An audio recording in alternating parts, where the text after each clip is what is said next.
I recently took over from my predecessor the responsibility for TrendMiner at Lanxess. And I'm, so to say, the kind of the middle person between TrendMiner and the users in our company.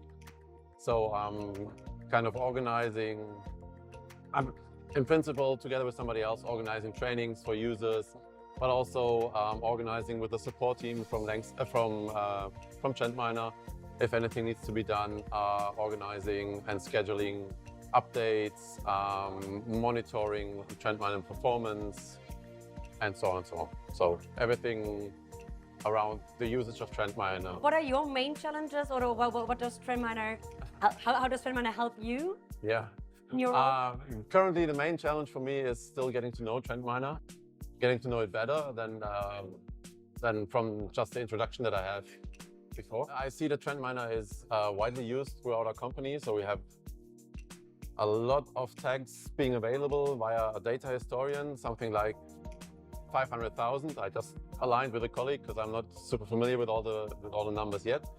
But it's a very popular tool, and the main challenge currently, because TrendMiner was moving from an on-premise installation to a cloud just recently, is getting the performance back to the level that it was before. So we had some minor issues, medium-sized issues, but we're getting to the bottom of it currently.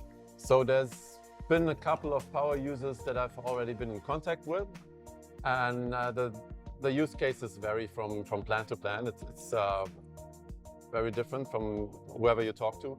So it's either just checking certain key values or key metrics throughout the day, to creating reports and kind of aligning with the different teams in the plant on what those reports mean, what the numbers mean, how to react to them, and how to continue production or drive production.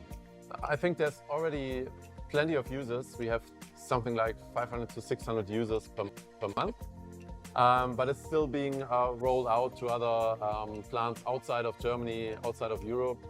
So we'll probably have some more trainings going on in the US for some plants in the US in the near future. And then I think we're probably going to go out towards Asia as well.